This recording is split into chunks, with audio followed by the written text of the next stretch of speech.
Namaskar मित्रों, I welcome you all again to Summarized, my YouTube channel where we discuss things that matter. आज बात करेंगे नेपाल और भारत के बिगड़ते संबंधों की और उस एडहॉकिज्म की जो हमारी सरकार लगातार दिखा रही है नेपाल को लेके। जिस तरह के गैर जिम्मेदाराना बयान दिए गए हैं, जिस तरह बहुत जल्दबाजी में जीतों की घोषणा कर दी गई है। बात तो यहाँ से शुरू करें कि नेपाल और भारत के रिश्ते बहुत करीबी रहे हैं, बहुत इमोशनल रहे हैं, बहुत कल्चरल रहे हैं, हिस्टोरिकल रहे हैं। भारत दुनिया का वह देश है जिसमें हिंदुओं की सबसे बड़ी आबादी रहती है। नेपाल दुनिया में अभी कुछ साल पहले तक इकलौता हिंदू राष्ट्र था। पशुपतिनाथ के जो रिश्ते हैं बनारस के महाकाल से, वो कितने करीबी हैं कहने की ज़रूरत नहीं। नेपाल के राज परिवार में बहुत सारी शादियां होती रही थीं, भारत के तमाम रजवाड़ों में, ये भी याद दिलाने की ज़रूरत नहीं। पर ये रिश्ते 2015 के बाद से लगातार बिगड़ते गए हैं और आज इस हालत तक आ गए हैं कि नेपाल ने अपना एक नया नक्शा जारी करके सुगरौली की जो संधि है 1816 या 1820 की, मुझे याद नहीं आ रहा ढंग से, उस संधि का हवाला देते हुए जो अंग्रेजों और नेपाल में हुई थी और उसके बाद उन्होंने अपनी सीमा डिसाइड कर ली थी कि ये, और जब अंग्रेज चले गए तब से भी मतलब वही चला आ रहा है। उसमें नेपाल ने पहली बार मतलब बाकायदा नक्शा जारी करके, भारत के पहले जब उन्होंने मानसरोवर, कैलाश मानसरोवर के लिए भारत ने जब एक सड़क खोली तो उसके खिलाफ उन्होंने सवाल उठाए और उन्होंने कहा कि हमारा जो अपना टेरिटोरी है, मतलब ये नेपाल की सीमा का, खासतौर पे कालापानी और रिपुलेख के इलाके में, वो एक 400 स्क्वायर किलोमीटर का एरिया है। एरिया बहुत बड़ा नहीं, 20x20, 20 किलोमीटर लंबा, 20 किलोमीटर चौड़ा, 400 स्क्वायर किलोमीटर यही होता है। पर उसको लेकर नेपाल ने बाकायदा कड़ा ऐतराज जताया, गंभीर ऐतराज जताया और नेपाल के प्राइम मिनिस्टर ने तो इंडिया वायरस जैसी चीजें कह दी और ये अपने आप में एक बहुत खतरनाक संकेत थे। और भारत को जिस तरह से इससे निपटना चाहिए था, बहुत सारे बैक चैनल डिप्लोमेसी होती है, वो सब कुछ होता है, वो उन्होंने नहीं किया।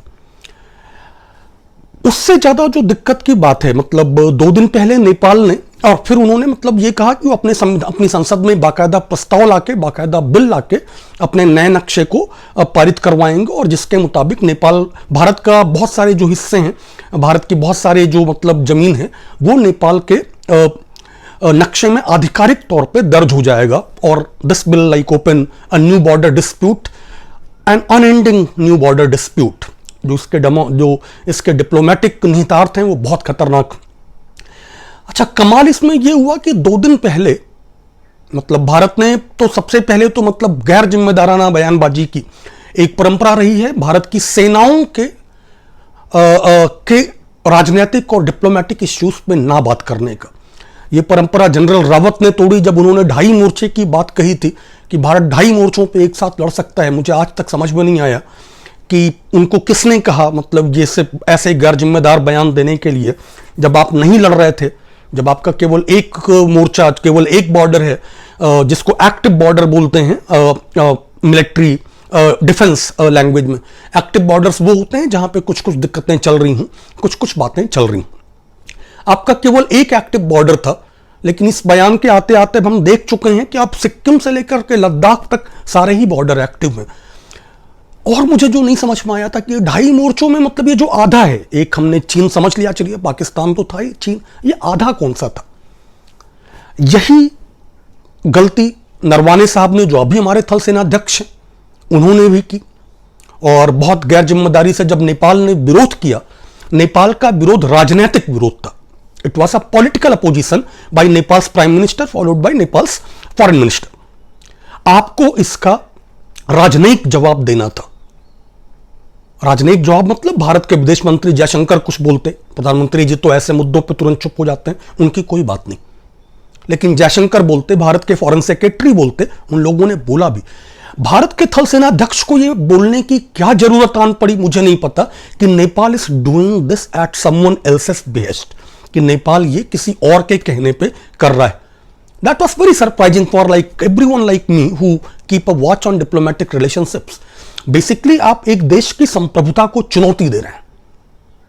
कालापानी और रिपुलेख आज से विवादित नहीं है, नेपाल का दावा उन पे पुराना है, लेकिन नेपाल कभी इतना सक्रिय नहीं हुआ। भारत के साथ उसने संबंध जो थे उनकी मर्यादा हमेशा रखी।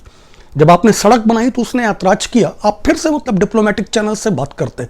ये हमारे थल सेना अध्यक्ष को इसमें कूद पड़ने की क्या जरूरत थी, और ऐसे कूद पड़ने की कि जैसे नेपाल अपने फैसले नहीं ले रहा है और नेपाल के लिए जो फैसले हैं वो कोई और ले रहा है।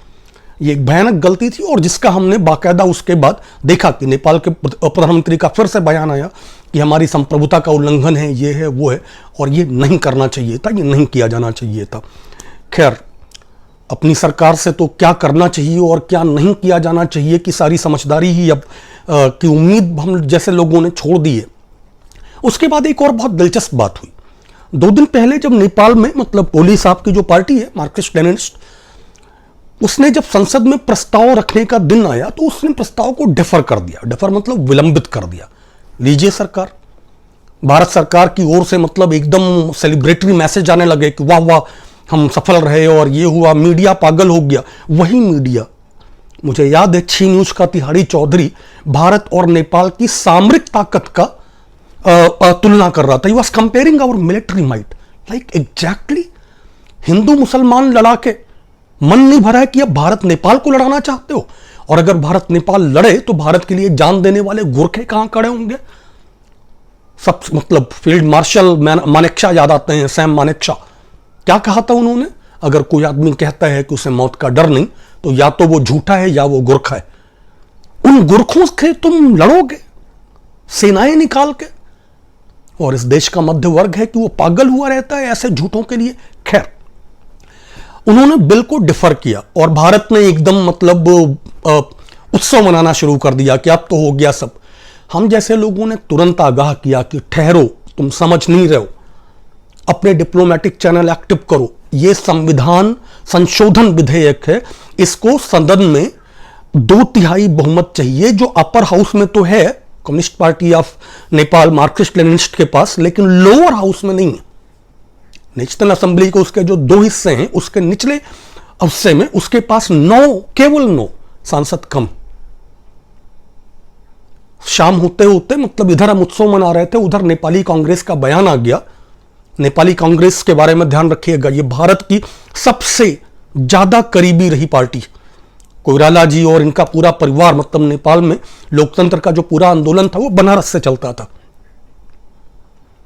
तो कोइराला की पार्टी अगर ये बोल रही है कि हम नेपाल के सीमाओं के मामले में सरकार के साथ हैं, तो वो घनी चिंता का विषय था।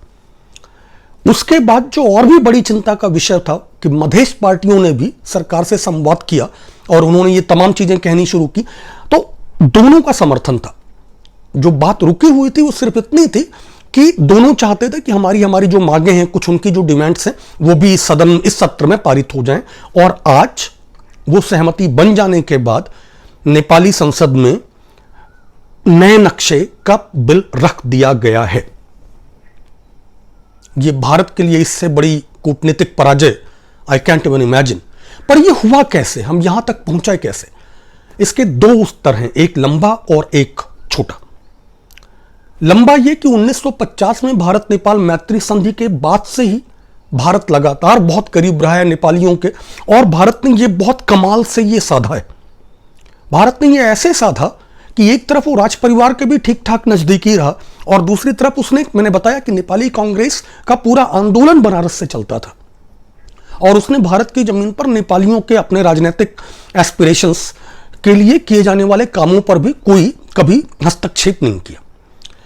आजादी के बाद से भारत पे को लेकर नेपाल के एक हिस्से में लगातार ये मतलब आरोप है, और वो सही आरोप है, कि भारत ज्यादा ही डिप्लोमेटिक इंटरवेंशंस करता रहा था नेपाल में। बहुत बार तो लोग ये भी बोलते थे कि बहुत आईबी जो है हमारा इंटेलिजेंस ब्यूरो है, वो नेपाल की सरकार चलाता था, खासतौर पे राजशाही के टाइम में। और ये आरोप कई सारे नाम हैं, अगर उसमें जाऊंगा तो बहुत लंबा हो जाएगा। और इस आरोप को लेके नेपाल में एक चिंता रहती थी। आप कहीं भी चले जाइए नेपाल में, आपको दीवालों पे नारे मिलेंगे, भारत को विस्तारवादी नीति का विरोधारू, कि भारत की एक्सपेंशनिस्ट पॉलिसीज के खिलाफ नेपाल में एक सेक्शन रहा है। लेकिन ये कभी आउट ऑफ द हैंड नहीं गया, ये बात कभी आउट ऑफ द हैंड नहीं गई। ये रिश्ते खराब होने शुरू हुए, मैं इसमें यह कहूंगा कि यह पहली बार प्रचंड ने जो नेपाली माओइस्ट पार्टी के जो नेता हैं, जब वो प्रधानमंत्री बने थे तो उन्होंने पहली बार एक परंपरा तोड़ी थी कि वो चीन गए थे भारत आने के पहले, जबकि नेपाल में ये अघोषित, this is like unwritten rule था कि नेपाल का कोई भी प्रधानमंत्री पद की शपथ लेने के बाद पहली विदेश यात्रा भारत की करेगा। ये उन्होंने परंपरा तोड़ी और तब भारत को तुरंत बहुत सतर्क हो जाना चाहिए था। लेकिन हमने क्या किया? हमने नेपाल को लगातार, खासतौर पे हमारी जो नई सरकार है मोदी जी के आने के बाद, ढकेला। कैसे ढकेला? 2014 में आए आप, वहां की संसद में गए, बहुत वाहवाही हुई, प्रचंड भी आपको बहुत ध्यान से सुन रहे थे, बहुत अच्छी बात थी। लेकिन उसके बाद 2015 में जब आपने नाकेबंदी की मधेश पार्टियों को लेकर, जब उनके नए नागरिकता कानून के बाद, नए संविधान के बाद, जिसमें यह लगा, उसका विरोध बहुत लोग कर रहे थे, बेसिकली पहाड़ी लोग समर्थन में थे नए संविधान बिल के जो पारित हुआ बाद में, और मधेश, थारू और जनजातियां, ये तीनों उसका विरोध कर रहे थे, उनको बहुत सारी उस पर ऐतराज थे। और हमने क्या किया? हमने नेपाल की नाकेबंदी कर दी। हमने मतलब मोदी सरकार ने इकोनॉमिक ब्लॉकेट, नेपाल को जो भयानक मतलब दिक्कतें उस समय उसको आई, मैं आपको बताना चाहूं तो मुझे मुश्किल होगी। मतलब 9-9 हजार रुपए के सिलेंडर बिक रहे थे। आप जानते हैं मैं काठमांडू से लेकर के गमगढ़ी तक नेपाल बहुत घूमा हूं, बहुत आता जाता रहता हूं, मेरे बहुत मित्र हैं। वो सारे मित्र जितने दुखी थे और नाराज थे। और किसी भी देश की सॉवरेनिटी में जब आप हस्तक्षेप करते हैं तो वो बहुत गलत होता है। और वो भी आप नेपाल जैसे देश में कर दें जो आज तक उपनिवेश नहीं बना। मुझे दो ही नाम याद आते हैं, एक थाईलैंड था जो किसी का उपनिवेश नहीं बना, हमेशा आजाद रहा, और एक नेपाल। आप ऐसे देश की सॉवरेनिटी में, संप्रभुता में हस्तक्षेप करते हैं तो आप उसको हमेशा के लिए खोने की भूमिका बना देते हैं, और आपने वो भूमिका बना दी। मोदी सरकार ने वो भूमिका बना दी। नेपाल ये अपमान कभी नहीं भूलेगा, उसके लिए हमें बहुत कुछ करना पड़ेगा। उसके बाद आया अर्थक्वेक, और अर्थक्वेक में भारतीय मीडिया ने जिस तरह का घटिया, निंदनीय, इंसल्टिंग बिहेवियर किया कि जैसे हम पाल रहे हैं नेपाल को। और वो शुरू किसने किया? वो शुरू किया मोदी जी ने। इन्होंने मतलब आदतन कह दिया कि नेपाल के प्रधानमंत्री को, जो दौरे पे थे थाईलैंड वगैरह में कहीं थे, मैंने बताया कि नेपाल में भूकंप आ गया है। मतलब आप मजाक कर रहे हैं? नेपाल में भूकंप आ गया है, नेपाल के प्राइम मिनिस्टर को आप बता रहे हैं, जबकि प्राइम मिनिस्टर हमेशा एक डिटेल के साथ चलता है, सिक्योरिटी ही नहीं बाकी भी सारी चीजें। और वो अपमान नेपाल को और याद रहा, और इसका फायदा उठाया चीन ने। चीन ने इसका फायदा कैसे उठाया? चीन ने तुरंत नेपाल से बातचीत शुरू की। लैंड और दो तरह के, मतलब नेपाल की एक स्थिति, वो लैंडलॉक्ड है, वो केवल एक मतलब पहाड़ी देश है जिसका समुद्र से कोई रिश्ता नहीं है, और ट्रांसपोर्टेशन में समुद्र की बहुत बड़ी भूमिका होती है। ऐसे में नेपाल का जो भारत पर डिपेंडेंस था, भारत पर जो निर्भरता थी, वो बहुत गंभीर निर्भरता थी कि नेपाल के लिए जितनी भी सप्लाई चेन है उसका रास्ता भारत से खुलता था। चीन ने भारत का व्यवहार देखा नेपाल के साथ, नेपाल में पनपता गुस्सा देखा, और चीन बहुत शातिर, they immediately approach Nepal offering them all weather, mind it, all weather rail and road link with China. Kathmandu से बीजिंग की ट्रेन की वो बात कर रहे हैं। जिस दिन बन गई उस दिन हमारे नेपाल संबंधों का क्या होगा मुझे नहीं पता, अभी ही मतलब इस हालत में। और ये करते करते 2018 में नेपाल और चीन ने साझा मिलिट्री एक्सरसाइज की, साझा सैन्य अभ्यास किया। हम तब भी नहीं जागे, मतलब उसके बाद जागने के लिए कुछ बचा नहीं था, पर जागे हम तब भी नहीं। This was horrible. 72 साल में यह पहली बार किया था नेपाल ने कि उसने चीन के साथ सैन्य अभ्यास किया हो। नेपाल मतलब किससे लड़ सकता है? चीन से तो लड़ेगा नहीं, मतलब उसकी उतनी हिम्मत नहीं, भारत से भी लड़ना नहीं चाहिए। लेकिन संदेश किसका था? क्या संदेश था ये? हमें तब भी चेतना था, लेकिन हम उसको उकसाते ही गए, भड़काते ही गए। और आज स्थिति यह है कि नेपाल हमारे क्षेत्रों को लेकर नया नक्शा पारित कर रहा है, जिसमें नेपाली कांग्रेस और मधेशी भी उसके साथ। ये सबसे कमाल बात, कूटनीति जिसको डिप्लोमेसी मतलब कहते हैं, वो गले पड़ जाने, लग जाने या गला दबा देने, तीनों से नहीं चलती। कूटनीति के लिए आपको लंबे एंगेजमेंट्स करने पड़ते हैं, लंबी तैयारियां करनी पड़ती हैं, और उसके लिए आपको अपने सारे चैनल्स इस्तेमाल करने पड़ते हैं। ऐसा नहीं कि मतलब नेपाल ने बिल डिफर किया तो आपने जीत की घोषणा कर दी। आप बेवकूफ। उम्मीद करें कि भारत सरकार अब भी जागेगी और नेपाल से तुरंत एंगेज करेगी। नक्शे के बाद ये विवाद अस्थायी होने वाला है, पर देखते हैं। और उम्मीद करें कि मतलब डिप्लोमेसी में एक वो रीस्टार्ट करेंगे, फिर से कोशिश करेंगे कि चीजें ठीक हो।